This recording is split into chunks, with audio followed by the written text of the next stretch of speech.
Hi, I'm FIDE Master Levy Cherbulenko, and in this series I explore the typical mistakes of people rated anywhere between 8000 and 2000. This is a first reaction, no engine analysis, of a chess.com game played between 1328 versus 1362. Let's start. Right, so e4, d5, the Scandinavian defense. E5, that's unusual. Usually white takes, ed, queen takes d5. This is good for white. Why? Because then white can play knight c3 and develop the knight with tempo. Now black has to waste time, move a queen somewhere back, either through d8 or d6 or a5, let's say d6. Now white can play d4, and so white has better development. White already has one minor piece developed, a pawn in the center. This queen is prone to attacking, white can play eventually knight b5 stuff. And next white can play like knight f3, maybe develop a bishop through c4, castle, right? Then the f3 knight can go through e5, attack f7. So basically white is ahead in development. White had some small advantage. So that's how it usually goes. But e5 is unusual. e5 is not the best because now black doesn't have this development problem, right? So I could just play like, let's say, I don't know, bishop f5, say, and then pawn e6, I have a fine development, maybe c6, strengthening the center. So black should be fine here. Or they actually can play c5. Because usually when white plays e5, white's goal is to then play d4, c3, have this nice pawn chain. d4, c3. So that's why black would play c5 to prevent it, So what if now white plays, let's say, d4, black just takes, and if white takes to the queen, then just knight c6. And now the situation is like reverse, right? And now the e5 pawn might become weak. That's why white needs a pawn on d4, not a piece, not a queen, not a knight, but a pawn, so that they can effectively guard the e5 pawn. And so, but if white plays c3, let's say, maybe black would just play d4 himself, not to allow white to play d4, because otherwise it just goes d4, right? So just d4, cd, and now let's say take with pawn, right? And now, do you see this pawn disconnects? It disconnects d2 from e5 or e5 from d2, and so thus it makes e5 potentially weaker. Okay, or black could play maybe immediately d4. I don't know, but I mean the downside of this is that black moves like the same pawn twice, like in a row, like d5, d4 in a row. Whereas if we play c5, we still kind of like prevent d4, but it's not with just moving one pawn, but by playing with two pawns, right? And then we can also play like knight c6, again prevent d4, but also attack e5. Do you see? So they both prevent d4, but this does so like in a more logical manner, developing more pieces, not just one. So yeah. So black played d4 in the game. Like I said, maybe this is not the best because it moves the same pawn twice. So this is, I guess, not ideal. Knight f3, developing the knight. This makes sense. Bishop through g4, pinning the knight through the queen. Okay. Let's see, h3. I guess h3 is okay, but I mean, maybe not the best. I mean, black played bishop g4, so one thing, I mean, they are probably willing to take on f3 at some point. So if they're willing to take on f3, they could take on f3 even without h3. So then why waste time on h3 and make them take on f3 if they can take on f3 at any moment anyway? You know what I mean? That was their goal, to take the knight at some point anyway. So then h3 is not like necessary. True, maybe we can like solve this pin in a more tactical way. So when you play h3, that's like this rudimentary way. Okay, let them just take and we take, right? But we can solve this problem in a more tactical way. For example, we could play bishop c4. And now if black is not careful, let's say we play some random move, let's say pawn to c6, yeah, for example. Then we can play bishop takes f7. King takes f7, knight g5 check. King moves somewhere, queen takes g4. Do you see? And we win the bishop and also a pawn, and also a critical pawn, right? And now black's king is just super weak and it's game over. So see, both moves, right, address the same problem, but this move does so in a more tactical manner, So I think bishop c4. And by the way, if black sees this idea, right, and let's say we see, oh, this knight g5 is so dangerous, so let me take. And now we take. So then which version is better? If we still take, is it better to play h3, takes, to have this situation? Or is it better to play bishop c4 and in this way force black to take? And when instead of a pawn on h3, you have a bishop on c4. Now this is much more powerful. Now I have double attack, right, on f7, but also on b7. And also after we take on b7, there is moves like bishop b5 check, right? After queen takes b7. So this is a much better version. So that's my point, like, try to avoid corner pawn moves and try to make more piece moves, okay? So I think bishop c4 would have been the best move for white. So h3, maybe not the best. Bishop f3. Now, the other thing is, I mean, black can just play bishop h5 anyway. So that's another problem. h3 doesn't solve that much. Just bishop h5. And now when we play bishop c4, it's not as effective. Because now bishop f7, we can just take with a bishop. So it's not as effective. We could play g4, I mean, but that's weakening, you know. That's weakening. Now you cannot really castle king side, right? Because your king would be exposed, right? Because if you castle king side, black would potentially play like h5, pawn break, right? And then play hg, open up the rook. So it's pretty dangerous. So g5 is weakening, I mean g4. And otherwise, what did you gain? What did you really gain? By playing h3, bishop h5, you didn't really gain much, you know? So it's better not to move the corner pawns too much in the opening. So black took, okay. I think black should have played bishop h5, keeping the tension. I mean, there is really no need to take the knight. But okay. Queen takes. Knight to c6, yeah. This is probably maybe not the best, I guess. I mean, I see the point. Black is trying to attack the pawn, but the problem is why can't you play bishop b5 and play the knight to the queen, to the king, I'm sorry. Maybe black should have played like c6 because the b7 pawn is attacked. Maybe c6. Still, white has a good position here. White could play bishop to c4, activating the bishop, hitting f7, right? Black needs to play e6, and now maybe, I don't know, maybe just castle. Let's say knight to d7, attacking e5, rook to e1. Now what? Maybe queen to c7, right? Attacking here. But now maybe just queen g3, say, right? Defending e5. And next we just want to play what? We want to play d3, right? To open up this bishop, but also to give way to this knight. So then knight to d2, and then maybe knight to f3. And then defending our key pawn. We want to over-defend. This you can go over-defense, but it's good over-defense. You do want to over-defend your key pawn, the e5 pawn. This is a key pawn that gives white space, gives white control, gives white domination. If you cut the board in half, like right here, like in half, this pawn is in the half of our opponent, in our opponent's half, right? So then it's in their territory. So this gives us domination, gives us space. So it's absolutely key, but we guard it well. Okay, we can also play bishop f4 if necessary, or even pawn to f4 if necessary, you know. So this is definitely advantage for white. We can also play a4 on the queen side, one to gain more space, maybe even a4, a5, one to gain more space, but two to prevent maybe moves like b5, you know, attacking our bishop. So this is definitely advantage for white. White also has a power of two bishops, right? Bishops are 3.5 points, knights are 3 points, because bishops are long range. And so all these factors will add up, and white has an advantage. So yeah, still white has an advantage. But still maybe c6 black should have played anyway, because knight c6. Yeah, bishop b5. So this is, I'm not so sure about this for black. This looks pretty good for white. Queen to d7, okay. Bishop c6. Now this should be a mistake.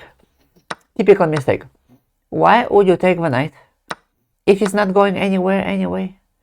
The pin's not going, like, black cannot move the queen anywhere anyway. Black cannot, you know, the king is still here. They cannot move a knight anyway. Like, they cannot move these pieces anyway. There's no rush. Why would we take? Usually in these kind of positions, when there is a pin, you should never like rush to take. Let them at least waste the time with a6, and then you can take, for example, castle. And if black plays a6 if you want, now you can take. But you won a tempo. Why? Because you made a useful move, whereas black played a6. Let them waste a tempo with a6. And then takes. And now let's say, I don't know, d3 or something. But now you're up a pawn. I'm sorry, up a tempo. You're up a tempo. Like, why rush? Keep the tension. When there is a pin, keep the tension. Let them waste a move, then take. So bishop c6 definitely a mistake. Definitely should have played this. Of course, there's also the idea of keeping the pin, right? a6 bishop b5. b5 bishop b3. Now, mind you, black cannot take on e5 because there is queen a8. You know, if they play like rook d8 or something, you could... wait a bit. Actually, we can't because f7 is attacked, right? So we have to play e6. And now, we use this typical idea. Whenever you see an advanced pawn, you should attack it, which is called pawn break.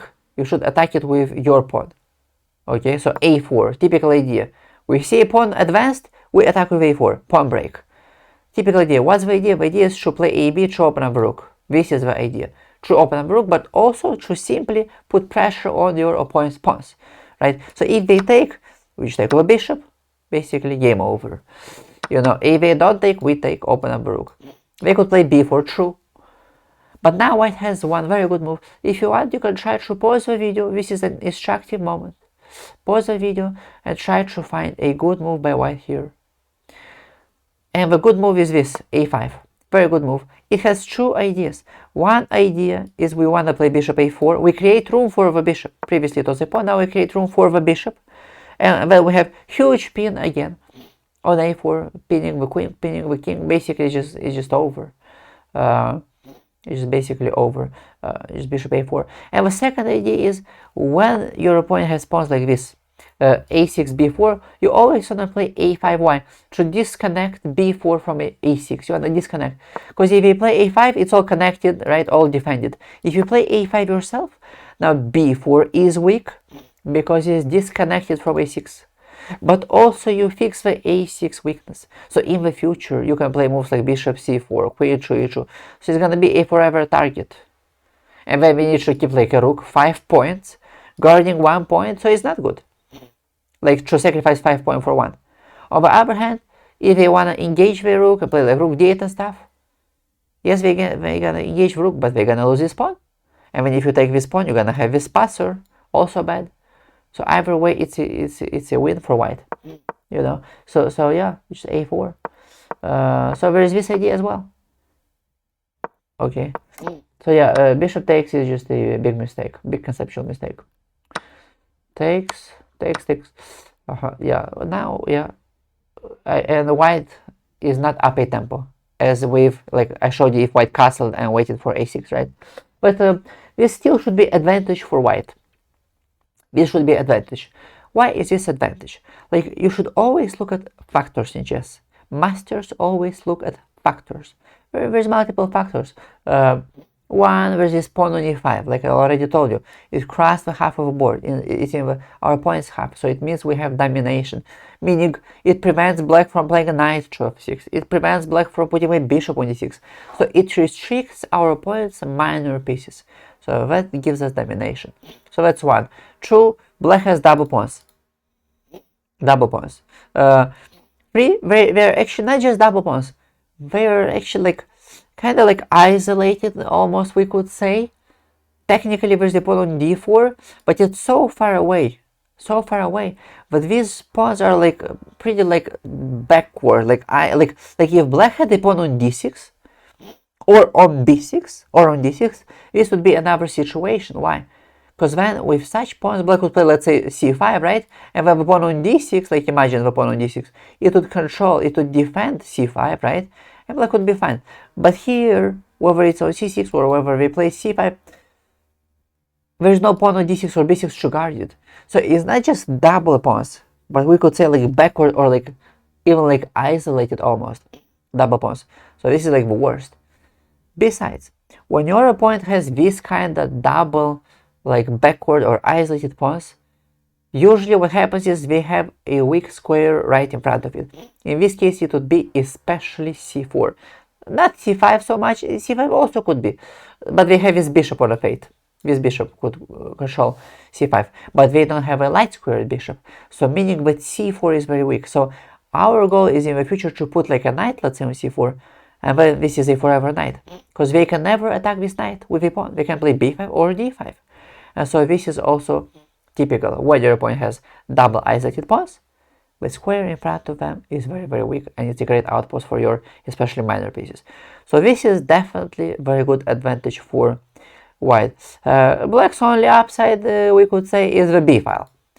The b file, but I mean, this is easy to fix. You just play like pawn to b3. Problem solved. So yeah, this is definitely advantage for white. Let's say pawn to 6. Just wondering about like this crazy idea, if like, because sometimes there's this idea of e6, positional sacrifice. Now what does this do? It doubles their pawns, messes up their structure even more, hinders their development, because normally we want to play e6, right? When develop this bishop, but now we play e6 ourselves, and when this bishop is hindered, you know, and then maybe we castle, play rook e1, try to gain this pawn back. Maybe we play d3, knight d2, knight f3, knight g5, right? And then if you gain the pawn back, you gain it with interest, meaning that you gave a pawn back plus with an improved situation. So I call this with interest, you know. And also we get the, again, because black has response, we gain the e4 outpost for the knight. For example, here, if you keep a pawn like this and you play d3, here, because black has a pawn at f7, there's always a potential of them playing, you know, f5, and even if you take en passant, they could take back, and then again f5. So e4 is not really like a super strong outpost. But if you play e6, and then we cast, and then let's say we win the e6 pawn, and then we put the knight on e4, they now can never play f5, you know. Or even if you sometimes you play e6 and not even necessarily need to win the pawn back. It's not even about that. It's more about we're gonna have pressure on the e file, and we're gonna have this e4 outpost, and we're gonna you know, damage their development and damage their structure. Now we have all this like isolated double pawns, right? So not always is it about, oh, I should give a pawn back. A lot of times it's just more about long-term compensation, the e file pressure, the damage structure, the e4 outpost, right? So I think e6 would have been pretty interesting actually. But okay, castles is fine. e6, okay. d3 is fine, yeah. d3 is fine. Developing the bishop, right? Developing the bishop. So this is fine. h6, this is slow. This is nonsense. Absolute waste of time. Should have developed the knight. Knight e7, when depending on the situation, knight g6, or knight f5, or, I'm sorry, knight d5, or knight f5. h6, big waste of time. b3. Now b3 in the future will be fine, like if black ever puts pressure on the b file, but why play b3 now? This is not top priority, it's not urgent. Why waste time when a pawn move and not develop your pieces? Like, it's not top priority. So I think, so again, the goal is to put the knight on e4, you know. So then why not play knight d2? Let's say knight e7, knight c4. This knight on c, this is the best square. It cannot be attacked by a pawn. Knights like stable square. Knights like stable squares. And it also depends the e5 pawn, by the way. If black plays like knight g6 or something, it depends upon. And there's also potentially the idea of knight a5 maybe. Like if black like moves a knight f5 or something, we could potentially play like knight a5 in the future and put pressure on c6, you know. So there's that as well. You know. We could also maybe, and next we could play by the way bishop d2. Why? To develop the bishop, to activate the bishop, to connect the rooks, right? There's also ideas like bishop a, maybe like bishop a5 in the future, attacking c7, you know. But there's also ideas like f4, g4, f5, by the way. You should always look for a pawn break, not just piece play. Piece play won't cut it. Piece play won't cut it. You need piece and pawn play. So when you have an advanced pawn, there's another rule of thumb. When you where you have an advanced pawn, you should advance more pawns. It means you dominate on that side. It means you can make a pawn storm on that side. So because the e5 pawn is closer to the king side, right? To the king side, it means you have this opportunity, this possibility of playing f4, g4, f5 pawn storm in the future, and with initiative on the king side as well. You can, you know, maybe bring the a1 rook to e1, right? I have the e1, the f1 rook, and just push on in the center and king side. And you might not even need b3 after rook b8, because you have a knight on c4 guarding b2. So in that case, there's no even need for b3. Do you see? So when I play b3 is just a mistake. Okay. Bishop. Bishop e2. I mean, this is so bad. This is passive. This is passive. I mean, we can just play c5. Why not play profit from the fact we block the bishop and play bishop a3? This, if we can trade, this could be depending on the situation, a bad or a good trade. It depends. The good part is that if we trade with bishops, like the c5 square could be weak, or if we ever play pawn to c5, it won't be guarded by the f8 bishop anymore, right? Or if we don't, we're gonna put the knight on c5, so it could be good then, but it depends. Or we take, and when we take and they cannot castle anymore, let's say, right? Also a good thing. On the other hand, there are no queens on the board, so but anyway, it's just passive, I think. It's kind of passive. Bishop b2. Maybe not rush with the bishop. I'm not saying never put it, but play knight d2, and then depending on the situation, decide to put it on b2, to put it on a3, to put it on d2. I think the best is to, in this situation, put it on d2, like play knight d2, knight to c4, then bishop d2, because it's like controlling two diagonals at once. Usually it's best to put bishops like this, central squares, where it has two diagonals at once. Then you can decide. From d2 you can decide, oh, should I go king side or queen side, depending on the situation, on demand. So why rush now? Why choose now the fate of a bishop? It's too early. So I think knight d2 is a move. Let's say knight g6, knight c4. And then bishop d2. Here, here, here, here, with initiative. Especially with knight on g6. So bishop d2, I think is inaccurate, c5. Knight to a3, okay, here. Now this of course doesn't make any sense. Black attacks the e5 pawn. Again, much more sense would be made to play knight c4. It's a forever square, it defends the pawn. Now knight b5, I see a point, but this is a one move threat. It's so easy to defend. Black would just play king d7, and now this pawn is again attacked. And now black can just play a6 anyway. So don't make one move threats. And we have to go back to a3 anyway. So what's the point? Waste of time. Don't go for this childish stuff. Play solid chess. Okay, play solid chess. I mean, it's knight c4. And then again, rook e1. We keep this one on f1. Why? Because we want to play f4, f5 with initiative. Okay? And then this bishop, I told you, is bad. It's like blocked. It makes zero sense to keep a bishop on b2. And then it's ironic, but then white has to move after they put the rook on e1 first, when they have to play bishop c1 back. This is actually a typical idea, remember. Imagine you think it to the bishop, right? If you think it to the bishop and they have this barrier, you should put it back. Put the rook on e1 first, then put it back on c1, and then put it on d2. And this is the best. Never keep a bishop against such pawn barrier. It's absolutely useless. It's just blocked. So, but yeah, knight b5 is just childish threat. Childish threat. Black castle, okay, but black, there's no queens on the board, so it's okay to put the king in the center. Black will just play this. Have an a6. But, okay. a3. No, a3. Wait, actually, a3 is a mistake. The idea, I guess, is not so bad. Now the black castle queen side, we want to maybe make this pawn break. b4, right? We always want to make pawn breaks. And then we are even willing to lose a pawn. Because if we take, and then, but then our rook opens up and we have pressure on a7. So this is not a bad idea. The problem is, but it's horrible tactically. Exactly, because the black just plays a6. And now, suddenly, the knight has no escape squares. Do you see? So this is the problem with knight. Now, if the knight was on c4, this would have worked perfectly. But then again, the bishop is not good on b2. Do you see? Even with this b4, the bishop on d2, one would support b4 much better, and two, it would not block the b file. So white could have played rook f2, b1, and then b4. Do you see? Again and again, this bishop on b2 is just absolutely misplaced. So, what white should have played? I don't know, maybe... I want to put the bishop here, but the problem is, if I play this, there's like a knight b4 suddenly annoying. I don't know, maybe...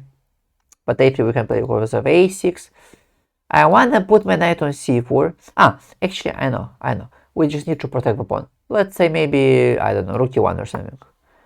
Let's see something like this. Yes.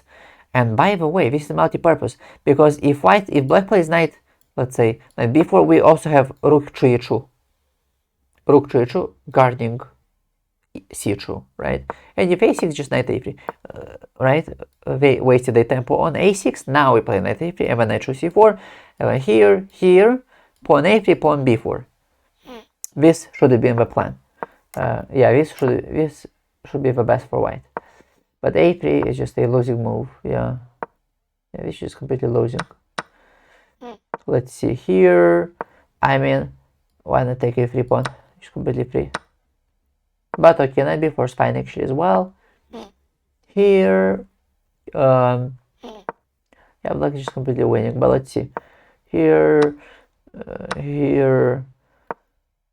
I mean, okay, 4. I mean, this was I mean, could have just played king b7 maybe, or I don't know. This was unnecessary to like take and now give white like this pawn, right? This passer, maybe not the best for black, but black is still winning, nonetheless. Here stakes, yeah. All right. I hope you enjoyed. If so, like, comment, subscribe, and I'll see you in the next video.